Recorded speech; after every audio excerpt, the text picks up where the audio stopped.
جب انسان خدا فراموش ہوتا ہے تو خود فراموش ہو جاتا ہے۔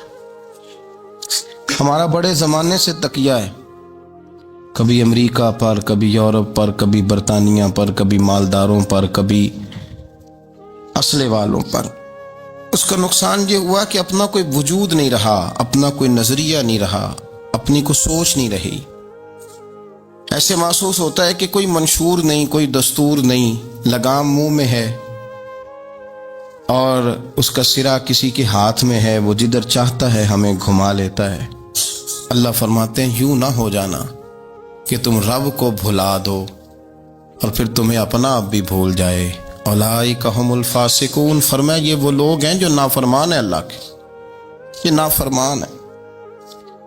جب یہ نظریہ بن گیا، جب یہ ذہن بن گیا کہ پیدا اللہ نے کیا ہے، دینا اللہ نے ہے، عطا کرنے والا اللہ ہے، نوازنے والا اللہ ہے، تو پھر ساری توجہ دنیا داروں کی طرف رکھنا، میں اللہ والوں کی طرف توجہ رکھنے کا قائل ہوں، میں وہ سمجھتا ہوں، ہم اس چیز کے قائل ہیں، لیکن وہ بھی کوئی آستانہ ہے کہ جہاں حق مرشد کا نعرہ تو بڑا لگے پر رب کا نام ہی نہ سننے کو ملے۔ یہ بھی کوئی بات ہوئی کہ جہاں یہ تو نعرہ زور سے لگے کہ جیوے جیوے مرشد جیوے، لیکن استغفار کا درس ہی نہ ملے۔ جہاں ہر وقت یہ بتایا جائے کہ یہاں آ گئے تو بچ گئے، کیسے بچیں گے؟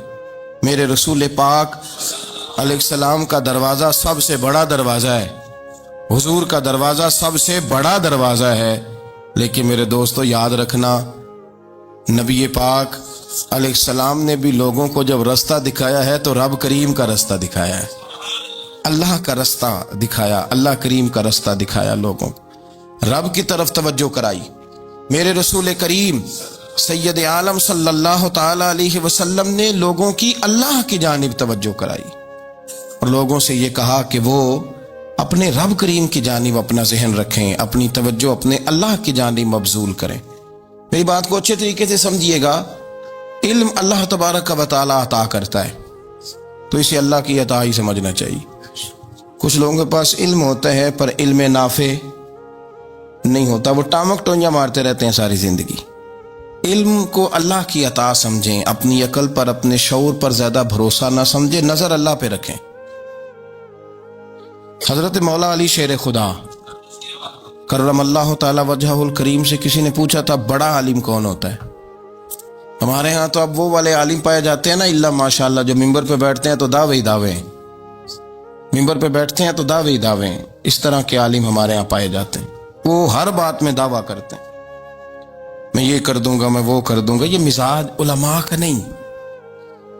حضرت علی المرتضیٰ سے کسی نے پوچھا بڑا عالم کون ہوتا ہے؟ فرمایا بڑا عالم وہ ہوتا ہے کہ جسے مسئلے کا پتہ نہ ہو تو وہ کہہ دے مجھے نہیں پتا، میں پتہ کر کے بتاؤں گا، غلط بات بیان نہ کرے۔ امام مالک سے کسی نے کوئی مسئلہ پوچھا تو آپ فرمانے لگے مجھے اس سوال کا جواب نہیں آتا، ہمارے بزرگ سمجھاتے کیا ہیں؟ وہ کہنے لگا آپ اتنے بڑے امام ہیں تو اس سوال کا جواب نہیں آتا۔ آپ فرمانے لگے اگر مجھے ہر سوال کا جواب آتا پھر تو میں خدا ہوتا، مجھے ہر سوال کا جواب نہیں آتا، مجھے تو اتنا آتا ہے جتنا میرے رب نے مجھے عطا کر دیا ہے۔ اپنی نظر اللہ پہ رکھیں، نکل آئیں اس معمے سے باہر کہ میں کوئی بلا ہوں، مجھے بڑا پتہ ہے، میرے پاس 6 ڈگریاں ہیں، مجھے 10 جگہ پہ تدریس کا شغف حاصل ہے، اس سے نکلیں باہر۔ قرآن مجید دیکھیے گا، اللہ تعالیٰ نے ارادہ قدرت فرمایا کہ میں حضرت آدم کو بناؤں گا، پھر بنانے کے بعد فرمایا فرشتوں سجدہ کرو آدم کو، سب نے سجدہ کیا الا ابلیس ابا واستکبر وکان من الکافرین، سب نے سجدہ کیا سوائے ابلیس کے، اس نے انکار بھی کیا، تکبر بھی کیا اور کافروں میں سے ہو گیا۔ تو یہ جب اللہ تعالیٰ نے سجدہ کرایا تو کیسے کرایا؟ اللہ تبارک و تعالیٰ نے نا حضرت آدم کو علم سکھایا خود، وعلم آدم الاسماء کلہا، خود اللہ فرماتے ہیں کہ میں نے جناب آدم علیہ السلام کو تمام اشیاء کے نام سکھائے، سب اشیاء کے نام سکھائے۔ تو وہ چیزیں پھر میں نے نا، اللہ فرماتے ہیں میں نے فرشتوں پہ پیش کی، میں نے کہا کہ بتاؤ ان کے نام کیا ہے، تو فرشتوں نے جو جواب دیا وہ سمجھنے والا ہے۔ اللہ نے چونکہ خود علم سکھایا تھا حضرت آدم کو، جناب آدم سکھایا تھا، لیکن فرشتوں کو نہیں سکھایا تھا۔ تو اللہ کریم نے فرمایا فرشتوں اب یہ بتاؤ ان چیزوں کے نام کیا ہیں؟ تو فرشتے کیا کہتے ہیں؟ فرشتے عرض کرتے ہیں قالوا سبحانک لا علم لنا۔ آپ کبھی یقین کریں اس چیز کی لذت لیں تو مزہ آ جائے۔ کہا قالوا سبحانک، کہنے لگے تو پاک ہے۔ قالوا سبحانک، کہنے لگے تو، بھئی آدم علیہ السلام کو نام سکھا لیے، پھر فرشتوں کے سامنے وہ چیزیں پیش کر کے کہا ان چیزوں کے نام بتاؤ، تو فرشتے کیا کہتے ہیں؟ کہتے ہیں قالوا سبحانک، تو پاک ہے، لا علم لنا، ہمارے پاس کوئی علم نہیں، الا ما علمتنا، ہمیں تو اتنا پتہ ہے جتنا تو نے ہمیں سکھا دیا، ہمیں تو اتنا پتہ ہے جتنا تو نے ہمیں، لا علم لنا، ہمارے پاس کوئی علم نہیں ہے، اتنا ہی پتہ ہے جتنا تو نے ہمیں سکھا دیا ہے، اس سے زیادہ ہمارے پاس علم۔ اور یہ کیوں تو نے ہمیں جتنا سکھایا اتنا پتہ ہے؟ فرشتے یہ نہیں کہتے یا اللہ تو زیادہ سکھا، آدم کو دیا تو ہمیں بھی دے، یہ نہیں فرمایا، فرمایا انکا انت العلیم الحکیم، اے اللہ تو علم والا بھی ہے اور حکمت والا بھی ہے، تجھے پتہ ہے کس کو کتنا دینا ہے، جتنا تو نے مناسب سمجھا جناب آدم کو دیا، اور جتنا تو نے بہتر سمجھا وہ تو نے ہمیں عطا فرمایا۔ تو اگر آپ کے پاس علم ہے، کہیں نالج ہے، اس کو اللہ کی عطا سمجھیں۔ ہمارے ہاں بہت سارے لوگ بن کے بیٹھ جاتے ہیں، میں اکثر کہتا ہوں کہ پھر وہ دعوے کرتے ہیں میرے علاقے والے جاہل ہیں، میرے شہر والے جاہل ہیں، میرے خاندان والے پڑھے نہیں، یہ آپ کا دعویٰ ہے، یہ آپ کو خراب کر دے گا۔ ہم نے بہت سارے ایسے لوگ دیکھے جو بہت بڑے عالم تھے، لیکن اللہ جب لینے پہ آیا تو عقل ہی لے گیا، شعور ہی چلا گیا، حافظے ختم ہو گئے۔ آپ دیکھتے ہیں بڑھاپے میں کچھ لوگ ایسے ہوتے ہیں کہ جن کو یہ بھی یاد نہیں رہتا کہ میرا نام کیا ہے، میں کہاں ہوں، مجھے کدھر جانا ہے۔ اس وقت سے اللہ کی پناہ مانگیں اور اپنی نظر اپنے رب کریم کی جانب رکھیں، اللہ کی جانب اپنی نظر کو مبذول رکھیں۔ دوسری بات، علم کے بعد ایک چیز آتی ہے جس کا نام ہے ہدایت، جس کا نام ہے تقوی، جس کا نام ہے پرہیزگاری، جس کا نام ہے عمل، عبادت، ریاضت۔ یہ بھی اسی وقت ہی نصیب ہوتی ہے جب میرا رب کریم نصیب فرما دیتا ہے۔ ہم نے نا نیکی کا اپنا اپنا سٹیٹس بنا لیا ہے، اپنا اپنا معیار بنا لیا ہے۔ کچھ لوگ کہتے ہیں کہ جناب مسجد میں سیمٹ کا توڑا دینے سے بہتر ہے کسی غریب کو آٹے کا تھیلا دے دو۔ اب اس نے اپنا مزاج بنا لیا نا نیکی کا، اس نے اپنا سٹیٹس بنا لیا۔ میرا یہ سوال ہے کہ نبی پاک صلی اللہ تعالیٰ علیہ وسلم جب مدینہ شریف آئے تھے تو حضور نے سب سے پہلے غریبوں میں آٹا تقسیم کیا تھا کہ سب سے پہلے مسجد بنائی تھی؟ کیا عجیب لوگوں کا رنگ ہے، اپنی مرضی کی ہدایت، اپنی مرضی کا تقوی، اپنی مرضی کا معیار۔ مسجد کوئی بڑا چھوٹا خطیب بھی میری طرح کا ہو نا، تو وہ مسجد میں بیٹھ کے جب نبی پاک کی بات کرتا ہے تو کہتا ہے میرے رسول پاک غریبوں کا سہارا بن کے آئے۔ وہ غریبوں کی بات کرتا ہے، مسکینوں کی، لاچاروں کی، کمزوروں کی بات۔ تو مسجد ہی تو وہ ادارہ ہے جہاں سے غریبوں کی بات ہو رہی۔ تو اب لوگوں نے غریب کو اور مسجد کو لڑانا شروع کر دیا، اس کو لڑاؤ کہ مسجد میں پیسے دینے سے بہتر ہے آپ غریب کو آٹے کا تھیلا دے دیں۔ آپ یہ کیوں نہیں کہتے کہ مسجد میں بھی آپ توڑا دیں ایک سیمٹ کا اور ساتھ غریب کو بھی خدمت کریں؟ یہ کیوں نہیں تقویٰ؟ اپنی اپنی مرضی کا مزاج، اپنی اپنی۔ کچھ لوگ کہتے ہیں چھوڑو جی، ساری زندگی انسان نماز پڑھتا رہے اور پھر گالیاں بھی دیتا رہے، بندہ داڑھی بھی رکھ لے اور جھوٹ بولنا بھی نہ چھوڑے۔ تو یہ آپ نے اپنے پاس سے تقوی کا معیار بنایا۔ گالی دینے کا گناہ ہے اور داڑھی رکھنے کا ثواب ہے۔ تو اگر آپ داڑھی رکھے ہوئے ہیں اور آپ کوئی غلطی کر رہے ہیں تو اس سے آپ کی داڑھی کا ثواب ختم، اللہ کرے آپ کو سمجھ آئے میری بات کو۔ آپ کوئی غلطی کر رہے ہیں، داڑھی کا ثواب اس سے ختم، وہ اپنی جگہ پہ قائم ہے چیز۔ اپنی مرضی کا کیوں تقوی کا معیار بناتے ہیں؟ تقوی کا مزاج اپنی مرضی کا نہ بناؤ، اللہ کی بارگاہ سے دعا مانگو کہ یا اللہ ہمیں ہدایت کا نور عطا فرما، اللہ تو ہمیں رستہ دکھا، تو بتا کہ ہدایت کیا ہے۔ تو رب فرماتا ہے اللہ ولی الذین آمنوا، اللہ مومنوں کا مددگار ہے، یخرجہم من الظلمات الی النور، وہ انہیں اندھیروں سے نکالتا ہے اور نور کی طرف روشنی عطا فرماتا ہے۔ اندھیروں سے نور کی طرف اللہ لاتا ہے۔ اللہ ولی، اللہ مومنوں کا ولی ہے، وہ انہیں اندھیروں سے نور کی طرف نکالتا ہے۔ ہدایت ہمیشہ اللہ کی طرف سے سمجھے۔ جب وہ نماز کی توفیق دیتا ہے تو اپنے فضل سے دیتا ہے، جب وہ ذکر کی توفیق دیتا ہے تو اپنے فضل سے. ہم سمجھتے ہو جی فلانا نہیں پڑھ رہا بڑا بیوقوف ہے, فلانا نہیں پڑھ رہا, تو کیا اپنی عقل کے زور پہ پڑھ رہا ہے؟ میں جی اللہ کے فضل سے 2 پارے پڑھتا ہوں, تو کس پہ احسان کرتے تو 2 پارے پڑھ کے رویا کر.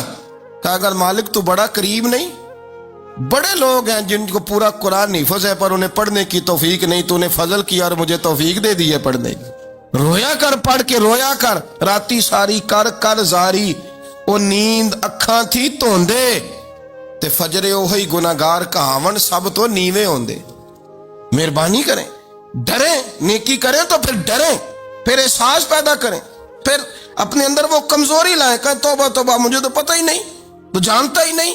حضرت سیدنا امام اعظم ابو حنیفہ رحمۃ اللہ تعالی علیہ کے ساتھ ایک شخص کہتا میں نے نماز پڑھی, تو عشاء کی نماز تھی. یہ جو لوگ بڑے ہوتے ہیں نا, جن کے پیار کرنے والے بڑے ہوتے ہیں, ان کے گرد خوف بھی بڑا ہی ہوتا ہے, انہیں بڑا ڈر لگتا ہے, بڑی بعض اوقات آزمائش ہوتی ہے ان کی. عشاء کی نماز کہتے پڑھی, تو امام صاحب نے نا عشاء کی نماز میں تلاوت کی آیتیں فَمَن يَعْمَلْ مِثْقَالَ ذَرَّةٍ خَيْرًا يَرَهُ وَمَن يَعْمَلْ مِثْقَالَ ذَرَّةٍ شَرًّا يَرَهُ. فرمایا جو ذرہ برابر خیر کرے گا وہ بھی قیامت میں دیکھے گا, اور جو ذرہ برابر شر کرے گا وہ بھی قیامت میں اس شر کو دیکھے گا, اس کے سامنے آئے گا. تو وہ شخص کہتا ہے کہ سارے لوگ نماز پڑھ کے چلے گئے, تو امام صاحب رحمۃ اللہ علیہ نے اپنی داڑھی پکڑی, رو رہے ہیں. کہتے ہیں وہ ذرہ برابر نیکی کا بدلہ دینے والے, وہ ذرہ برابر شر پہ سزا دینے والے میری سفید داڑھی کو دیکھ. مالک میرے ذرے ذرے سامنے نہ لانا, لوگ تو میری بڑی قدر کرتے ہیں دنیا, میں تو بڑا پہچانا جاتا ہوں, لوگ تو میری راہوں میں پھول لیے کھڑے ہوتے ہیں, مجھے بڑا نوازتے ہیں. قیامت میں رسوا نہ کر دینا, میرے لیے مشکل ہو جائے گی. وہ کہتے ہیں میں نے امام صاحب کا درد دیکھا, مجھے کوئی کام تھا تو میں چلا گیا. میں نے کہا کہ وہ اس وقت اللہ کے حضور حاضر ہیں تو میں دوبارہ آؤں گا. کہتے ہیں میں تہجد کا وقت آیا تو امام صاحب وہیں بیٹھے تھے, اور ان کی داڑھی آنسوؤں سے بھری ہوئی تھی, اور زور سے داڑھی پکڑی ہوئی. کہنے لگے مالک رسوا نہ کر دے, قیامت میں رسوا نہ کر دے. یار جو ہدایت یافتہ لوگ تھے وہ تو ڈرے ہوئے تھے, وہ تو سہمے ہوئے تھے, وہ تو کہتے تھے یہ اس کا فضل نہیں, اس نے بلا لیا, یہ اس کا کرم نہیں. حضرت باعزید بستامی کسی کافر کو دیکھتے تو رو پڑتے, کہتے مالک تو کتنا قریب ہے, یہ بے ایمان رہ گیا, تو نے اپنے فضل سے مجھے اپنے نبی کا غلام بنا لیا. وہ رو پڑتے. یہاں تو لوگوں کا دعویٰ ہی بڑا ہے. نمازی اللہ خیر فرمائے وہ تو دوسروں کو گھورتا ہے, وہ کہتا ہے جنت کا میں مالک ہوں, کنجیاں میرے پاس ہیں, میں کسی اور کو گھسنے نہیں دوں گا. اور اگر 2-3 حج کر لے تو پھر تو وہ کہتا ہے کہ اب میرے سے پوچھ کے لوگ جنت میں جائیں گے معاذ اللہ. اور اگر وہ 2 4 5 7 دفعہ کوئی نفل پڑھ لے تو پھر وہ کہتا ہے چھوڑیں جی سارے لوگ بے عمل ہیں, میں اکیلا نیک ہوں. نہ ایسا کریں, اپنی توجہ اپنے رب پہ رکھیں, اپنی توجہ اپنے معین الملت والدین, عطائے رسول, ہند الولی, غریب نواز, خواجہ معین الدین چشتی, حضرت خواجہ اجمیر, شاہ اجمیر, والی ہندوستان. آخری عمر میں نا سارا دن روتے گزر جاتا, ساری رات روتے گزر جاتے, ذرا سی کوئی بات کرتا تو رو پڑتے, آنکھیں آنسوؤں سے بھری رہتی. کئی دفعہ اپنے بھی پریشان ہو جاتے ہیں نا کہ یار تو ایک بات کی جان ہی نہیں چھوڑ رہا. تو خواجہ قطب الدین صاحب بختیار کاکی سے لوگوں نے کہا کہ آپ مرشد سے بات کریں, اتنا بھی تو نہیں نہ رونا چاہیے, ہر وقت اس کے آنسو کی کریے. عاشق دا کام ہی رونا تونا, تبھی نہ رویو نہیں منظوری. یہ عاشق سدا ہی روندا رہندا ہے, پاویں وصل ہوئے تے پاویں دوری. ہر وقت رونے کا کیا مطلب ہے؟ تو خواجہ قطب صاحب کہتے ہیں میں قریب گیا تو میں نے پیر دبائے, میں نے کہا سونیا لوگ تو کچھ بھی نہیں کرتے, تو نے تو کمال کر دیا, 90 لاکھ آدمی مسلمان کر دیا, دنیا کچھ نہیں کرتی, تو نے 50 سال ساری رات مسلح پہ بیٹھ کے رب راضی کیا. تو شہزادہ تھا, حضور کی اولاد تھا, لیکن معین الدین تیرا ایک پلاٹ بھی نہیں, تو نے طالب علم پالے, تو نے غریبوں کو دیا, تو نے نوازا, کوئی شے نہیں تیرے پاس, ہر چیز تو نے. ساری رات روتے ہو, سارا دن روتے ہو. تو خواجہ قطب الدین صاحب کہتے ہیں میں نے جب عرض کیا تو خواجہ صاحب مجھے گلے لگا لیا,